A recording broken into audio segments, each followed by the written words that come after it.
What the heck is wrong with Gary Sanchez? How good can Will Smith be in 2021? And who is the real Mitch Garver? We'll answer all these questions and many more on today's way too early catcher preview for 2021. Welcome to Fantasy Baseball today on Tuesday, October 6th. Frank Stanfield reunited with Scott White, and it feels so good. What's going on, Scott? Congrats to your Atlanta Braves advancing to the NLDS. How about that?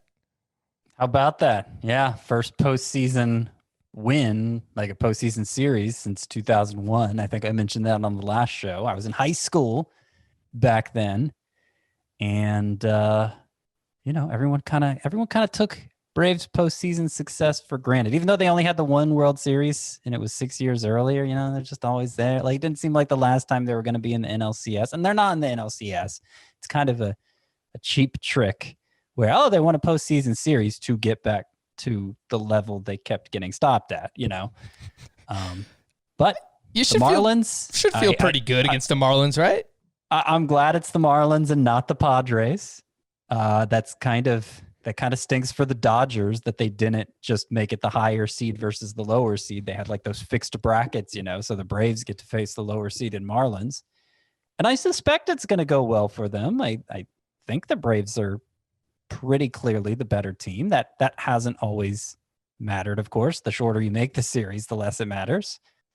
And I should know better than to feel confident going into a postseason series, but couldn't ask for a better matchup, I don't think. You could not. I think you lucked out pretty well here as a Braves fan. We were both pretty doom and gloom. You as a Braves fan, me as a Yankees fan.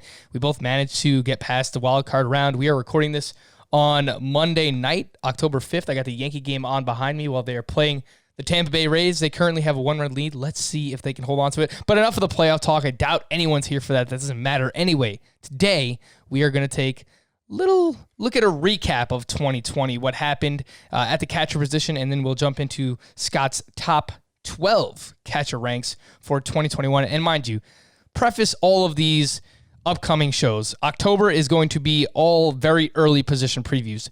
Many things are going to change. Players are going to sign in different places. People are going to be traded. Injuries are going to happen. So just take these things with a grain of salt. But mind you, we're doing some early mock drafts, and we're starting to deep dive into this past season. And we're going to let you know some of the things that we found out overall. But all right, let's jump right in, Scott. The top 12 catchers by NFBC ADP for the 2020 season, July only. So looking at, when things started back up and people started drafting again, how did ADP round out? Of course, JT Rio Muto, I don't think this is going to change heading into 2021, but he was the first catcher off the board for this past season with an ADP of 43.9. Pretty rich in that fourth round range. Then Gary Sanchez, ADP of 88. Yasmani Grandal, 110.5. Wilson Contreras, the fourth catcher off the board heading into this past season, 113.5. Mitch Garver, 117. Salvador Perez, 166.4. Will Smith, 169.6. Wilson Ramos, the eighth catcher off the board, 183.2. Omar Narvaez, 198.4. Christian Vasquez, 208. Carson Kelly, the 11th catcher off the board, 216.6. And Jorge Alfaro rounding out the top 12 heading into this past season, 224.9. Scott, I will just ask you who the biggest catcher bust this year was, and I think we're all going to lean the same way, but I will say there are quite a few names in this top 12 that were very, very bad this year, not just Gary Sanchez. Yeah, but I feel like you could say that about every position. I'm we're starting here at catcher, but I'm personally up to second base. And it's been true at all three of the positions I've done. The biggest bust to catcher, I think, would have to be Gary Sanchez, just because he was striking out too much to do anything, really. And he was the second catcher taken and felt like a very safe choice there, given his track record.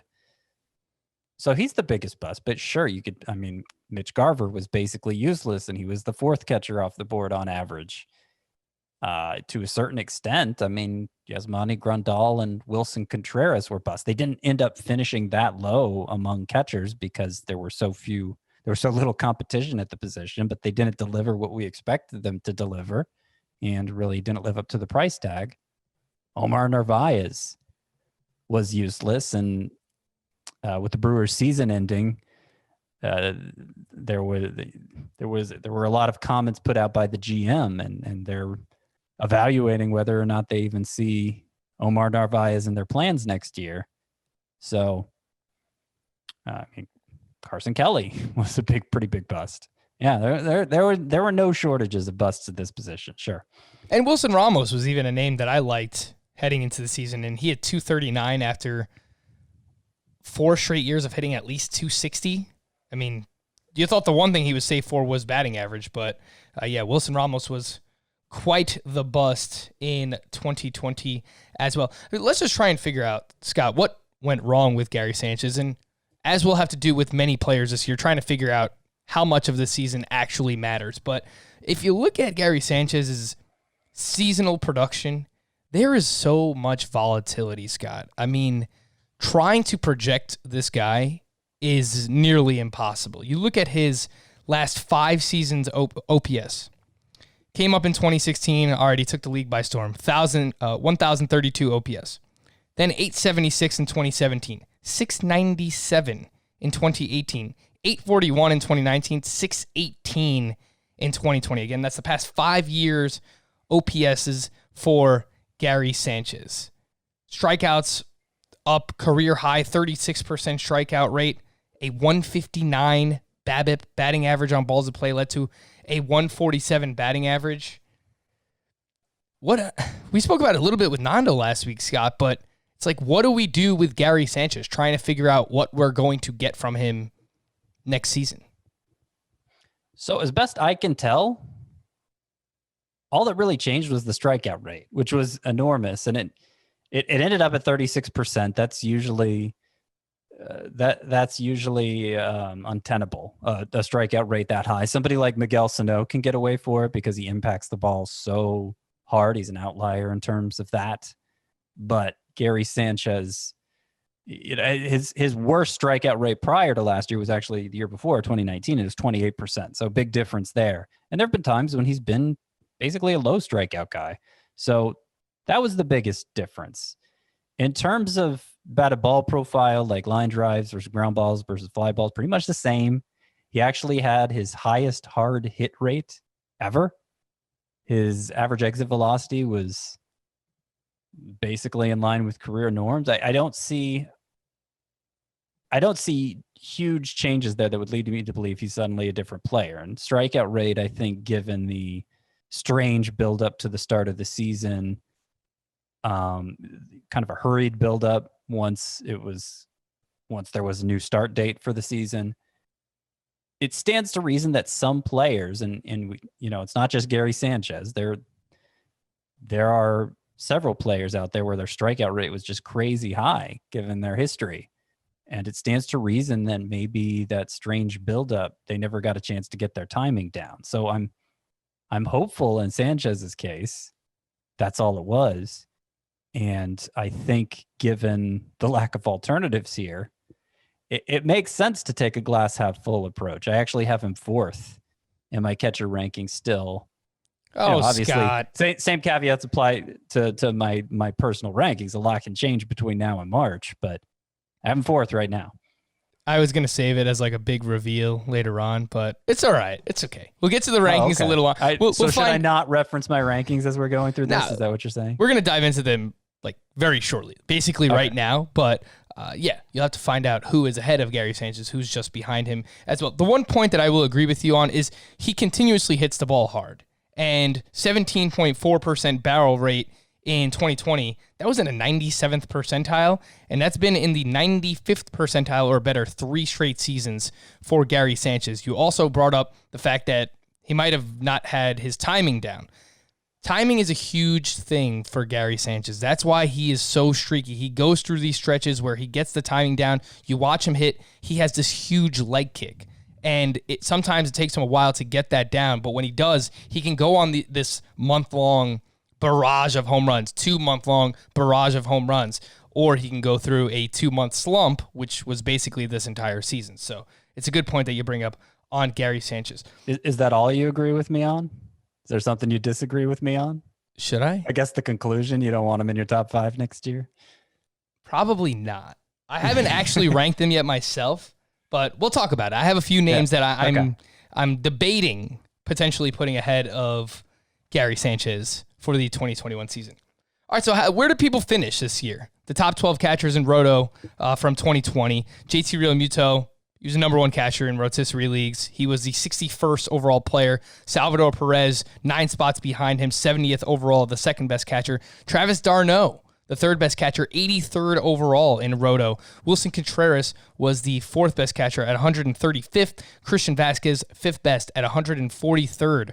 Will Smith, sixth at 161st. Austin Nola, seventh best catcher, 169th overall. Isaiah Kiner-Falefa, the eighth best catcher in Roto leagues, 179th overall. Yasmani Grandal, ninth, 193rd. James McCann, 10th, 241st. Max Stacy, 11th, 302nd overall. God, the back half. The end of this top 12 is just so bad. Martin Maldonado, 12th best catcher, 307th overall. Scott, what did Maldonado end up hitting? Like 212? I think it was just volume. He just played so many games for the Houston Astros. The fact that he didn't get hurt and he was out there for basically every game for the Astros. I'll pull up his batting average. 215. 215. With a He was in the top 12, 727 you OPS. Yeah. Just climbed inside the top 12 for Roto this year. Scott, based on this list, who would you say was the biggest surprise in the 2020 season? I would have to say, I think Austin Nola. Travis d'Arnaud is certainly up there, but you knew he was going to be a team's primary catcher, and he had a nice run with the Rays last year that made you think there was something more there. I didn't think it could be this, but Austin Nola, the guy got called up last year in his late 20s, despite being Aaron Nola's older brother, and wasn't even playing catcher that consistently.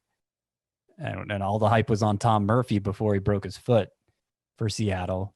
Austin Nola looked pretty good in the little bit he played last year, but it seemed kind of fluky. It apparently wasn't, and then the Padres gave up. They gave up. That was prospect Taylor Trammell, right? Or is it Taylor Trammell? I think it is the outfielder Trammell, who originally started with the Reds, then went to the Padres. Now he was moved in the Austin Nola deal. So they gave up a significant prospect to get him and kind of gave up in the process. I mean, they literally gave up on Austin Hedges. They moved him to Cleveland, and I don't know where Francisco Mejia factors in anymore. But it seems like the plan is to go with Austin Nola there behind the plate, and why not? Yeah, and I'm pretty interested in Austin Nola, the season that he just had in 2020, 273 batting average, 7 home runs, 28 RBI, 24 runs scored in 48 games. The one question I have is, how much is he going to play moving forward with the Padres? He's under team control, basically, and arbitration for the next 5 seasons. I looked that up. But they still have Jason Castro, unless he's on a 1-year contract. But he's a free agent. Okay. They have Luis Campusano, who is one of their top prospects. Yep. Next top prospect. Yep. They still have Francisco Mejia as well. So I don't know. Maybe they flip one of those guys, but still, are we going to see a full workload for Austin Nola with those names that are backing him up in the system? So it's like the one concern, but everything else for him, the batted ball data, it looks pretty sustainable. So overall, I like him, but I just want to see what their plans are in the offseason in terms of their catching situation. My guess is that Mejia is probably done as a catcher. Yeah. Cleveland different Cleveland San Diego trade than the one I just referenced with Hedges, but Mejia was at one point the top catcher prospect in baseball with Cleveland, and they had part of the reason they moved him is because they decided they weren't going to move forward with him as a catcher, and he really wanted to catch. So I would guess now it's Nola before the transition to Campusano, whenever that happens. If that happens in 2021, I think more likely 2022, but we'll see. Maybe, and then maybe Mejia, especially if the DH stays in the NL, he can still work into the mix there. That's my guess, but it could be that's obviously just a guess, and maybe Mejia is huge next spring, or maybe Nola's terrible, and then it becomes wide open again. It is worth mentioning that Campusano actually did play one game with the Padres this year, and I think he landed back on the IL, or they just sent him back down.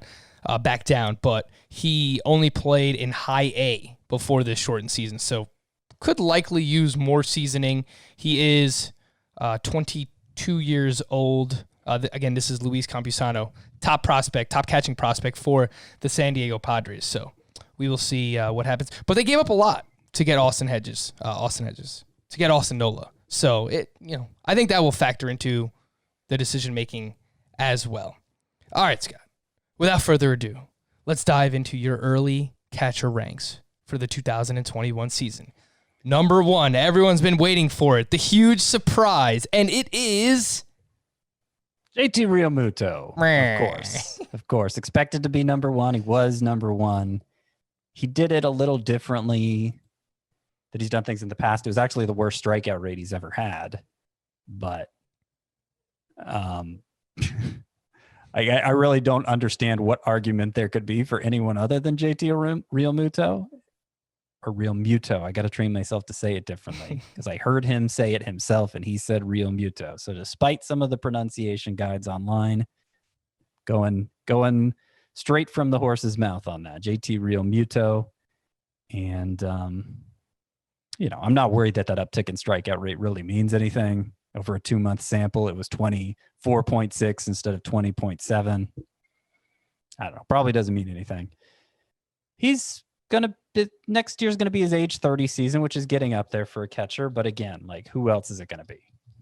Yeah, that's the biggest key for ranking Rio Muto first. I don't think you can really make the argument for anybody else. He is a free agent, so we'll see where he lands. Obviously, hitting in Philadelphia was a great park for him to be in and a pretty good lineup to be a part of as well. But this past season, he hit 266 as JT Rio Muto with 11 home runs, 32 RBI, 33 runs, and 4 steals in 47 games. Remember, he dealt with some injuries towards the back half of the season.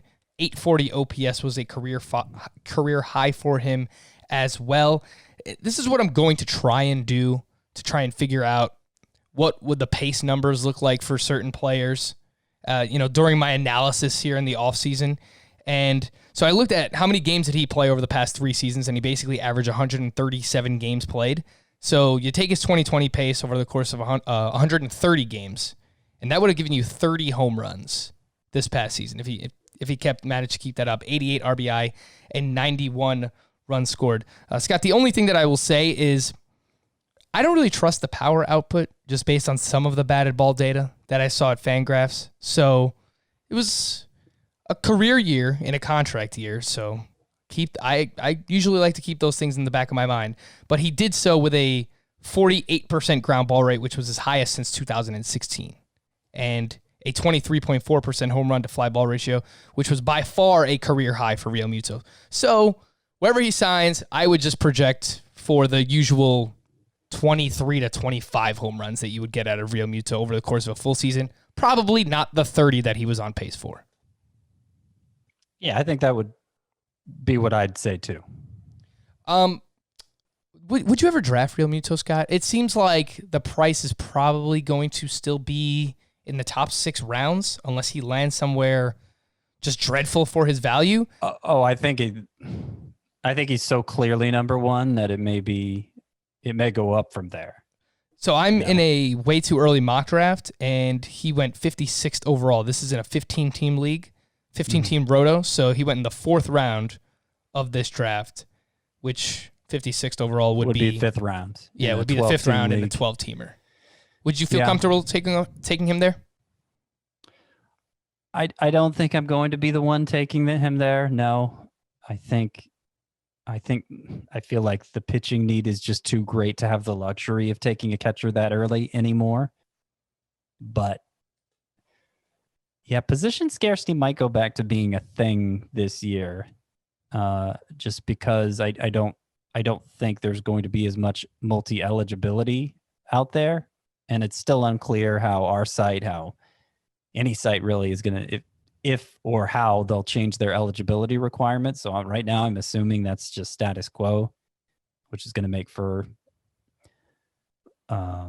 it's going to make every position thinner because of the lack of multi-eligible players. And of course, some of them will become multi-eligible pretty quickly, but some of them won't. So, yeah, that's going to be another interesting variable heading into next year's draft, is just how the influence, what influence position scarcity has again, and how much we can reasonably anticipate players regaining eligibility at certain positions.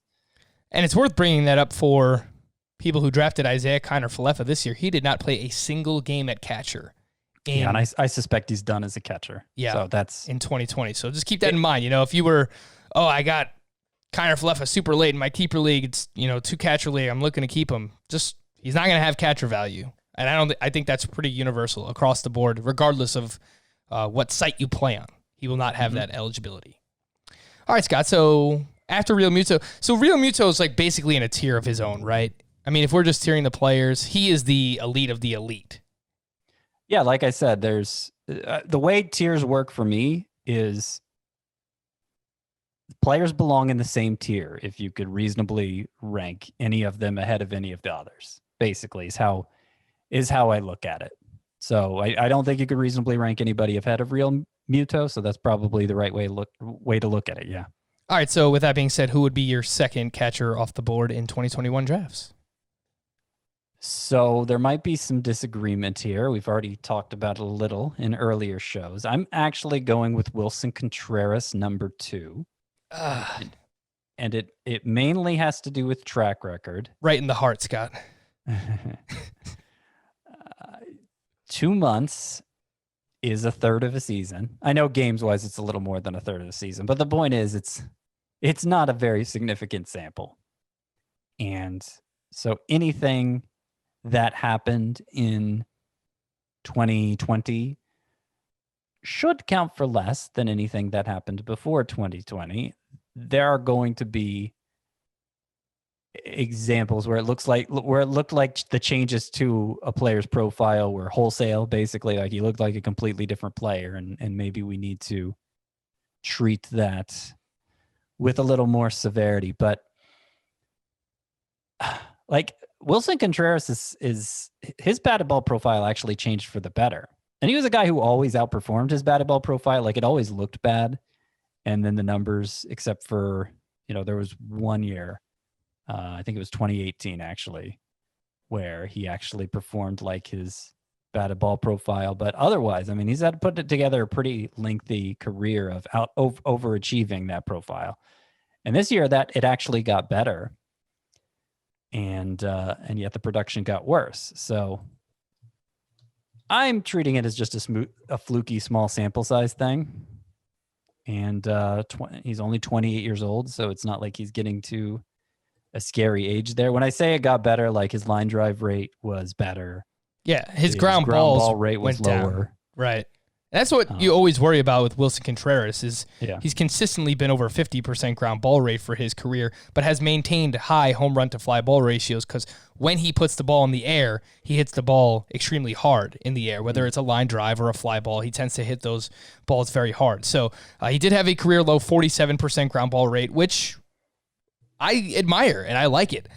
I just cannot rank him ahead of Salvador Perez. And I understand that it's 2 months worth, but I looked at the last 3 years that Salvador Perez has played because obviously he missed 2019, and there's huge jumps in OPS, obviously, but he has not finished lower than 4th among catchers in each of the past 3 seasons he has played. So he was 2nd this year. He was 4th in 2018. He was 4th in 2017. The last 3 years that Wilson Contreras has played in Roto, 4th, 6th, and 10th.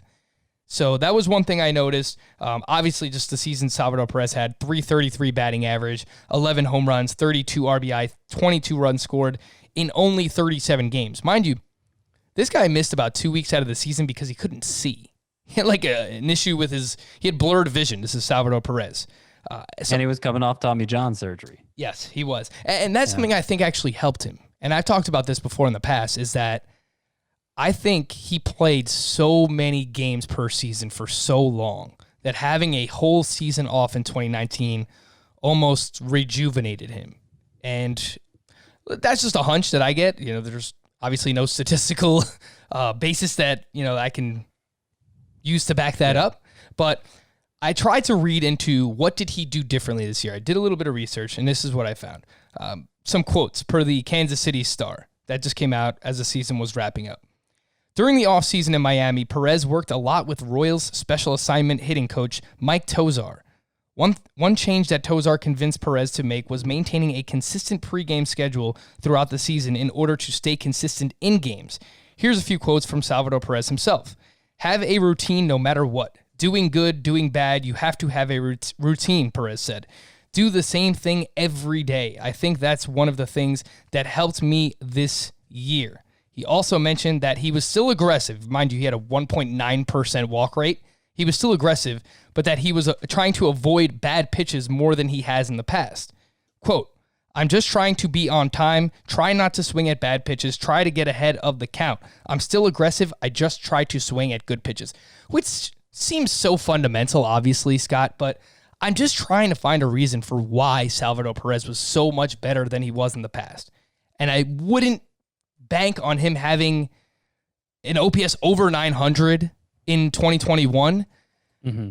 But I think some of these changes that he made can help him be a better player than he has been, albeit not as good as he was in 2020. So I am agreeing with you there.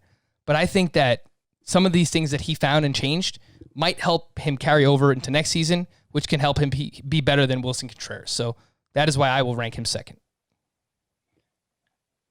I mean, it could. It could. We're talking about what he did over a 37 game stretch. And that's the issue we have with all of this. He has a very long track record, Salvador Perez has, of being one particular thing. Below average in batting average, above average in power, pretty good in power, actually. And just terrible plate discipline guy. I think the most compelling argument you made is comparing how Perez has finished in the catcher ranking in Roto at catcher over the past few years versus Willson Contreras. There may be a little bit of a points league bias seeping in here for me because Perez, the plate discipline is so bad, and it was actually the worst it ever was this year that it hurts him in points leagues. Obviously, if he's going to hit 333 when slug 633, then that doesn't really matter. And he was a stud in points leagues this year too. But usually he's not. Usually he's not a points league stud. And, as a general rule, I don't think players become different players at age 30. You could point to a handful of exceptions over the years. But that's not a normal thing. 30 is getting old for a catcher, especially one with all the mileage Salvador Perez has. And to address your argument about not swinging at bad pitches, this isn't necessarily what he meant, but swing percentage of pitches swung at outside the strike zone, his was the same as the previous 2 years. Wasn't a big change there. So I don't know. I don't know how legitimate that was, or if it was just looking for a way to answer a question that was asked of you. I hear what you're saying. But I will also point out regarding the plate discipline, 78.5% Z-swing percentage. I know people are probably listening like, what the heck is an O-swing? What is a Z-swing? O-swing is pitches that you swing at outside the strike zone. Z-swing is pitches you swing at inside the strike zone. His 78 swung at more of them, yeah. Yeah, his 78.5% Z-swing was the highest of his career. So, all right. He was swinging at more pitches inside of the strike zone, which I don't think is ever a bad thing, obviously. So we're splitting hairs here. We'll leave it up to the audience to decide who they want. And again, this is who Scott has second and third overall in his catcher ranks anyway. So you have Willson Contreras second. You have Salvador Perez third. I will have Salvador Perez second. I will have Willson Contreras third. And with that, you mentioned Gary Sanchez was your fourth overall catcher. We already spoke about him a little bit. Let's just say all these catchers wind up going, say you could get Gary Sanchez around later. I'm just trying to figure out, because obviously there's no draft's been done yet, Scott. What do you think Sanchez's ADP is going to kind of fall in, like relative to these other catchers? Do you think he's actually going to go after them? Because for some reason, I just don't think that, I don't know if he is going to or not. Oh, I think he's definitely going to go behind Salvador Perez. I'm not really sure everybody's going to fall in the same spot as me on Wilson Contreras. I mean, look, Wilson Contreras and Sanchez were pretty close heading into this year, right? And Contreras was obviously better. They both underwhelmed, but Sanchez was a disaster and Contreras just kind of underwhelmed. So I can't imagine many people are going to have him as high as fourth, or higher than fourth, I should say. Maybe some will have him as high as fourth.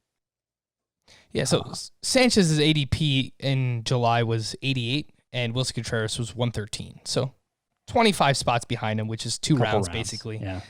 All right, so we'll see. Yeah, like, I think Salvador Perez is going to go ahead of Gary. I think JT Rio Muto, I've mentioned this in the past, I think, some people have been burned by Gary so many times that they just might not go back to that well. So there could be a potential buying opportunity. There's going to be a lot of recency bias, and normally that's not a term I like to use because like it's not always biased to put more credit on the most recent thing that happened. These aren't stagnant. Players are growing and changing all the time. I mean, the most recent thing they did is, I mean, in my mind, should be more indicative if the sample is reasonable. And usually I would say a season is a pretty big sample, right? But it's just nowhere close to a full season. So recency bias is something I am having to try to combat in myself, and I don't really trust the population at large to do it so well. I don't know. It's going to be weird. It's going to be weird for sure. But I don't imagine there's going to be a lot of Gary Sanchez enthusiasm going into next year, and it might be a good time to draft him. Like I could see some people ranking him outside the top 10 at the position. And it's possible. And typically I don't draft catcher, even if I'm in a 2-catcher league, I won't be one of the first 3 teams to draft a catcher usually. I'm looking at post 100. I might start to look at my first catcher in a 2-catcher league. In a 1-catcher league, I kind of just wait and see where the best catcher value lies when ADP kind of settles down a little bit. But yeah, I mean, there could be a buying opportunity for Gary Sanchez. Those are the top 4 catchers so far in Scott's top 12. We're going to take a break. We're going to hit on the rest of his top 12, but I do want to remind everyone to join our Facebook group. It is facebook.com/group/fantasy-baseball today. You can also find the link in the podcast description as well. There are people dropping some keeper questions in there, some dynasty conversation. I am taking part in a very early mock draft, which I mentioned already, and I am putting some of the results of that draft in the Facebook group as well. So you can find those there. So if you're interested, please join that group. And if we helped you win your league this season, first of all, congratulations for winning your league. It was a wild season, but let us know. Let us know if you won your league. Drop a 5-star Apple Podcast rating and review, and let us know. How did you win your league? And if you have an off-season question, you can leave it there as well. We'll take a break. When we come back, we'll finish out the top 12 in Scott's catcher rankings heading into 2021. We'll do that here, Fantasy Baseball Today. All right, let's jump back into these catcher ranks. 2021, very early here. And so far, we have JT Rio Muto for Scott. He has Wilson Contreras second, Salvador Perez third, Gary Sanchez fourth. Who do you have fifth, Scott? I have Travis d'Arnaud, who deserves to be higher based on performance. But as I said, it's not normal for 30-year-olds to become a different player. And d'Arnaud's another 30-something who did something he never did before this past year. And I mean, by all the StatCast measures, it was legitimate. Actual batting average 321, expected batting average 304, actual slugging 533, expected 538. So to the extent that can be trusted over such a small sample, it was legit. But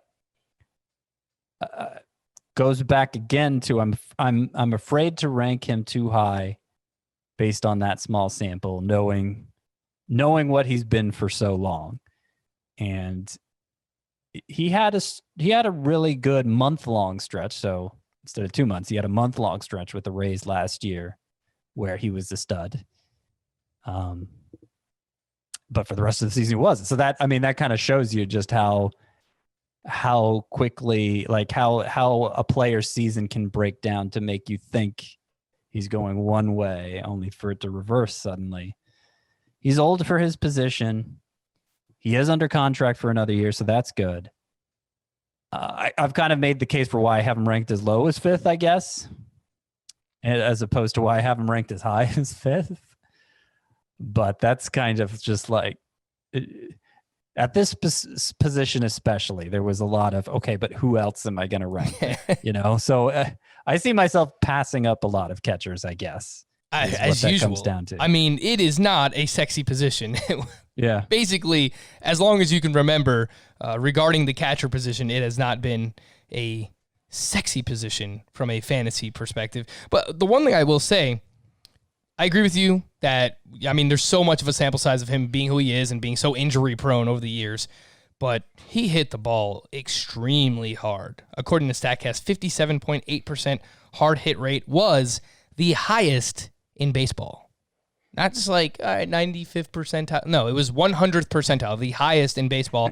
93 mile per hour. Average exit velocity was in the 98th percentile. So he hit the ball extremely hard. Would that have gone down over the course of a full season? Probably, but we'll never know. With that being said, Scott, the catcher who you have sixth, I can see myself, if he is going at a value in 2021, he is a catcher that I might have a good amount of. And that player is Yasmani Grandal, who you would think I would give as much of a pass as I'd give Wilson Contreras. They've kind of been hand in hand in the catcher rankings for a while now. Both have been good for a while. But while Wilson Contreras is only 28, well, Yasmani Grandal is 31, turning 30. Next year will be his age 32 season. Correct. That's old for a catcher. Right? You don't see many catchers maintain a high level of production into their 30s. And so his drop-off to me is scarier. It seems like there could be more contributing to it. There was a big jump in strikeout rate. In addition, there was a drop in how often he played. That year he had with the Brewers was by far his best, in part because he played so much. With the Dodgers, for being such a good catcher, both offensively and defensively, they didn't play him super regularly. It was kind of frustrating how often the Dodgers sat him. And the White Sox, even with the availability of the DH spot, kind of stuck with that. Now, with James McCann being a free agent, maybe that'll change. But I think those are two big factors that are weighing heavily on my willingness to downgrade Grandal a little more, is just how much he sat and how old he is.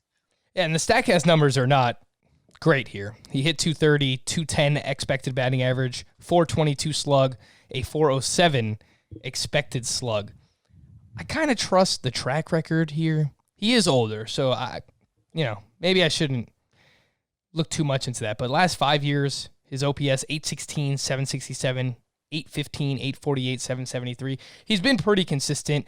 I think James McCann could land somewhere as a starting catcher for another team, so that would obviously help Grandal. So, yeah. And they have a great lineup in Chicago. Part of the reason I was all over Jose Abreu for this past season in 2020 is I think very soon we're talking about the White Sox as maybe even already, one of maybe the best lineup in the American League, up there definitely with Luis Robert, Jose Abreu, Moncada, even with the down year that he had.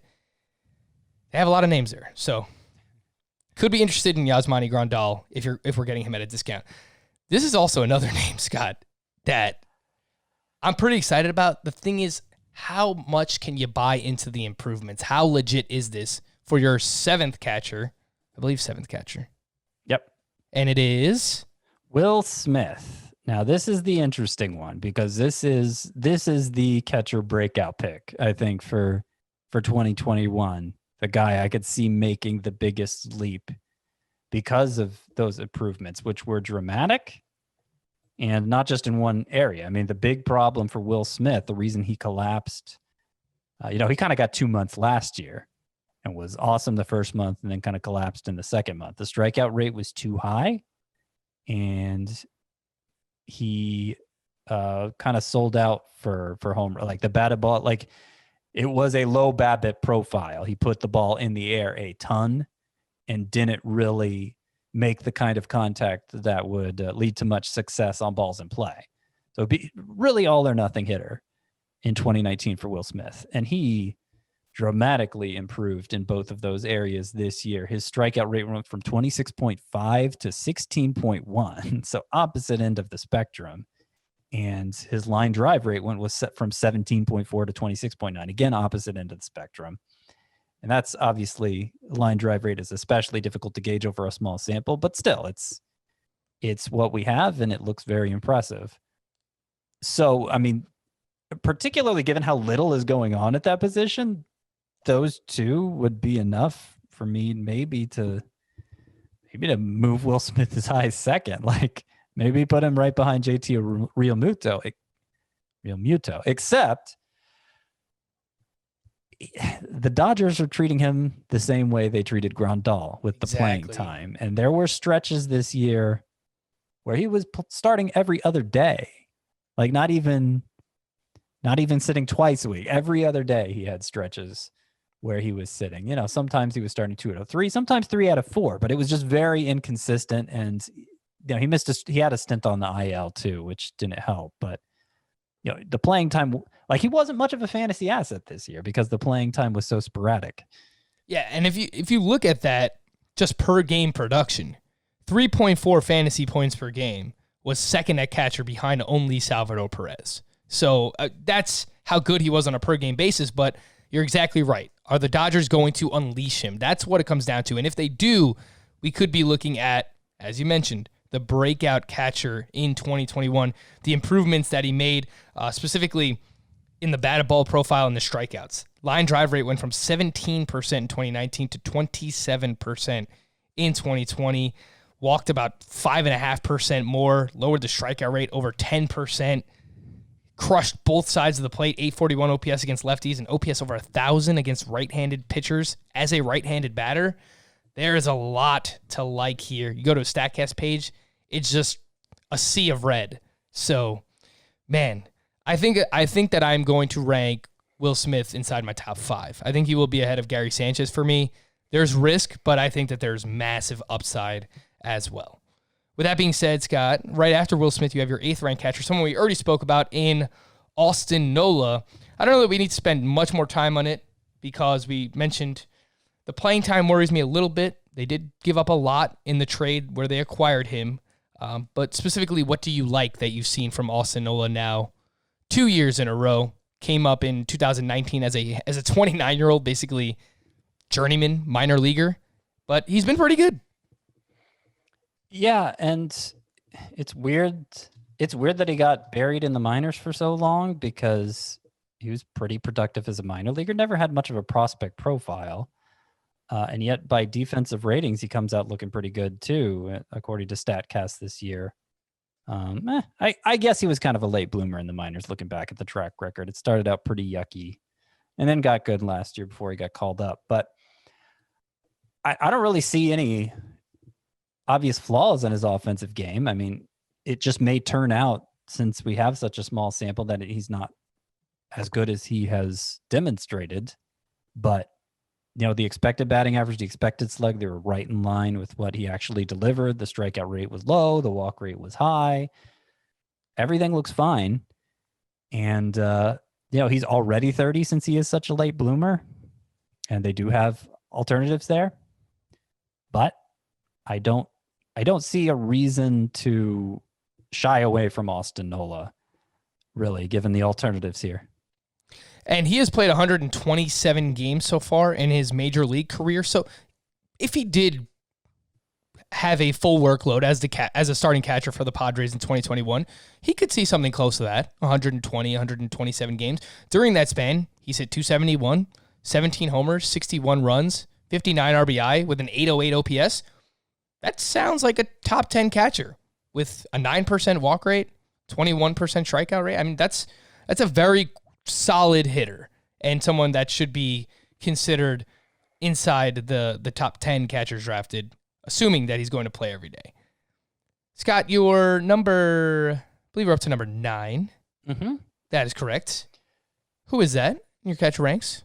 So this is James Mccann, who, as we mentioned, is a free agent. I can't imagine why he wouldn't sign somewhere to be a starter. He was an all-star in 2019 before, obviously, they signed Yasmani Grandal that following offseason, so he lost his job then. But he found his way into the lineup pretty often this year. And while his production in 2019, it was good, obviously, but it was kind of suspicious. It wasn't this year. All the ways it screamed unsustainable in 2019, it didn't in 2020. It looked like it looked more legitimate. So he'll be a starter. He also rated better defensively, which was a problem for him in 2019.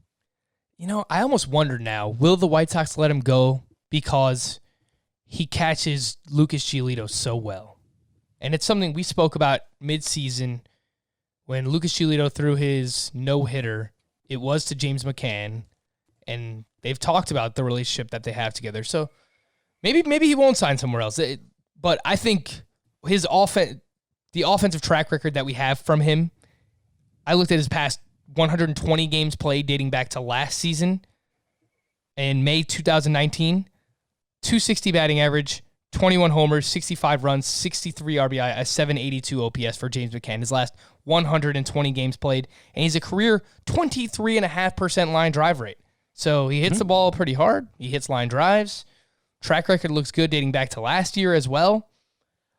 It'll be interesting. He hits, 90 mile per hour average exit velocity each of the past 2 seasons. I like James Mccann. It's just, will he wind up somewhere? This is one that could very easily change if he winds up back with the White Sox. And then if that happens, we might have to downgrade Yasmani Grandal a little bit as well. Yeah.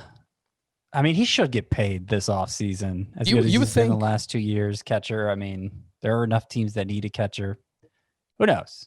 And the White Sox can't really afford to. Are they going to really pay 2 catchers? Doesn't make unless they're sense. Planning on making one their full-time DH, which I guess Edwin Encarnacion probably not going to be in the mix next year. But of course, Andrew Vaughn is going to be up sooner than later, probably, and they have Jose Abreu at first base. So yeah, I don't see it happening, but maybe they'll get creative. Okay, rounding out your top 12, I'm just going to give out the final 3 here that you have. Christian Vasquez, Mitch Garver, and Sean Murphy. 3 pretty interesting names that are all over the spectrum here, Scott, because Vasquez, he has performed well now for, I'm not going to say 2 seasons in a row, but basically for the past 8 months that he has played baseball, Christian Vasquez has looked pretty good. I was very skeptical heading into the season, and he shut me up, but I will say the StatCast numbers for Christian Vasquez are quite bad. He hit 283. His XBA was 224. He had a 457 slug. His X slug was 360. So, which was more in line with pre-2019 for him. That's concerning. And, the in-line looked great. He hit 4 home runs early. I think he hit 3 home runs late. And it was like, he hit 7 home runs total. 4 of them came in his first 5 games of the season. Right. And then he disappeared for a while and got hot late again. And so I don't know what the continuation would have been. Would that have corrected the StatCast numbers? Like, was he on the road to correction there? I mean, he ended up hitting 283 with an 801 OPS.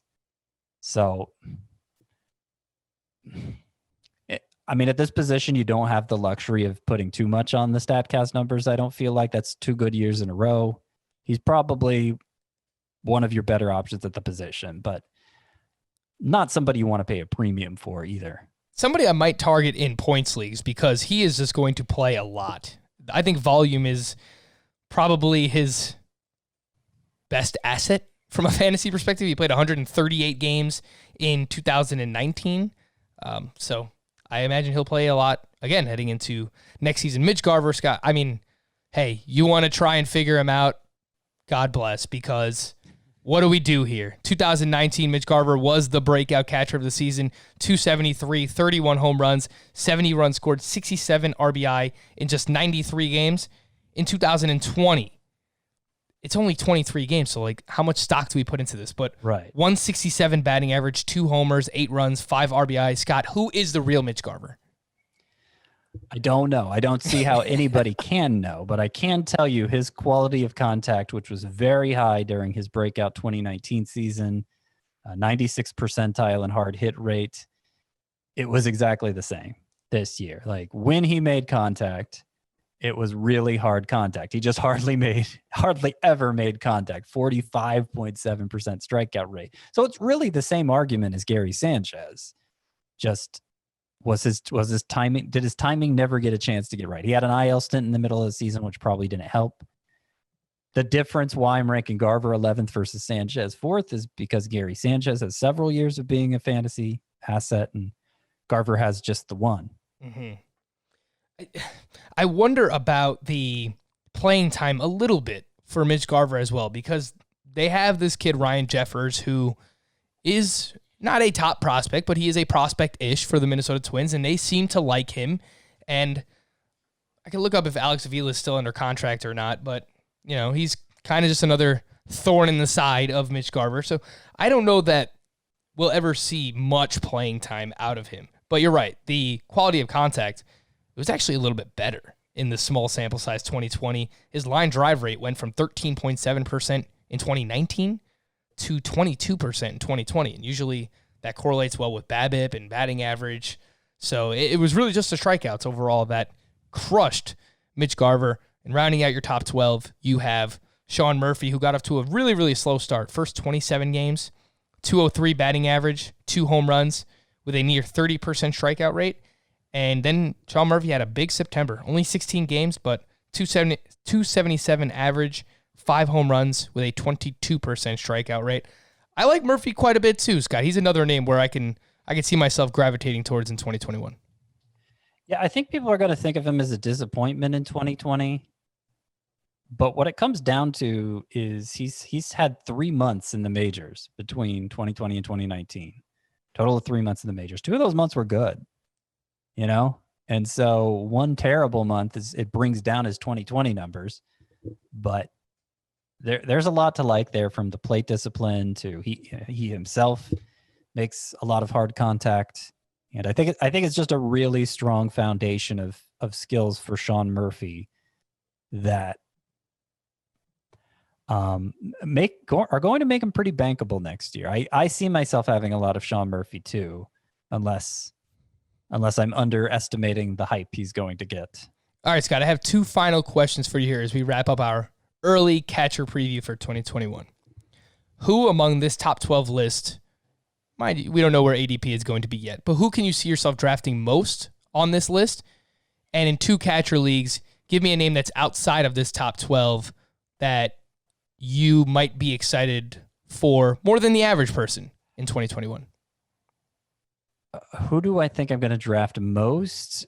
I would guess, not having done any drafts and seeing what everybody else is doing, Gary Sanchez and probably Gary Sanchez and Mitch Garver.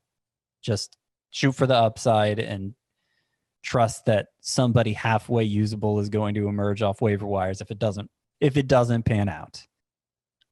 But I'm assuming they're going to be heavily discounted for what I think their upside is. As for who I would have a lot in 2 catcher leagues or who maybe could emerge as that guy off the waiver wire if those don't pan out, number 13 in my rankings, I'm going to give you 2 names. Number 13 in my rankings is Max Stassi. Or I think it's Max Stassi, actually, the Angels catcher who, doing a lot of work here. His 90 at-bat sample in 2020 is doing a lot of work here. 278 with an 886 OPS, and he's 29 years old. But I always kind of liked Max Stassi. Yeah, it's Stassi. Or is it Stassi? Team name Tuesday, Scott. Stacy's mom has got it going on. I'm sorry, I'm getting hung up on pronunciation. Stassi. You decide for yourself how to say that. Phonetically, it looks like Stassi, but whatever. Yeah, he had a really productive year, especially once Jason Castro was out of the picture. He had 278 with 7 home runs and 886 OPS, and I always kind of liked him, and I don't see who else would steal at bats from him. And yeah, I'm going to put him 13th.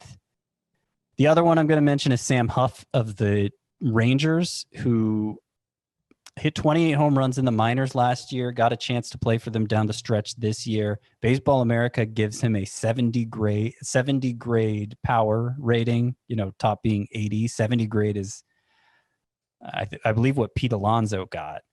And in 10 games, Huff hit 3 home runs and 3 doubles. He strikes out a lot. Plate discipline is bad, and that may ultimately sink him over a larger sample, but the 22-year-old made a strong first impression. I imagine he's going to have the inside track on the starting job next year, and I could see him being a surprise contributor in fantasy. Right now, I have him 19th in my rankings, but the potential to move up a lot. Yeah, I like that call a lot. He hit 355 with 3 home runs in just 10 games, as you mentioned. A very high BABIP because he had a 45% line drive rate. Super small sample size, smaller than all the other players that we're talking about, but the power is legit for one Sam Huff of the Texas Rangers. I'll throw a name out there in 2 catcher leagues. Luis Torrens, who went over to the Seattle Mariners. He was a top prospect for the San Diego Padres. He went over in the Austin Nola trade. He is 24 years old, and in 25 games, he only hit 1 home run with a 257 batting average, but he was pretty good in 2019 at Double-A with the Padres. He hit 300 with 15 home runs and 873 OPS. So the name there is Luis Torrens. All right, Scott, we have Tom one. Murphy's going to be back. I don't know if you mentioned that. That is true. He's under contract with the Seattle Mariners? Yeah. And I have him ranked higher. I actually have him ranked 1 spot ahead of Huff, Sam Huff. Well, that kind of sucks, but that's why you're here, Scott, to remind people of the things that I don't remember. But obviously a big power profile for Tom Murphy, too. So. Yeah. We'll see if his foot's healthy. We'll see how much they want to play him. We shall see. All right, this is the first of an October that will be filled with very early position previews. We'll have some guests coming on as well, but you can expect first base will be the next podcast, and then we'll do second base, shortstop, third base, so on and so forth. It's going to be fun. It's Stassi. I don't know why I was overthinking it. Max Stassi. Stassi's mom has got it going on. All righty. He is Scott White. I am Frank Sanford. Thank you all for listening and watching Fantasy Baseball today on our YouTube channel. We will be back on Thursday. Bye-bye.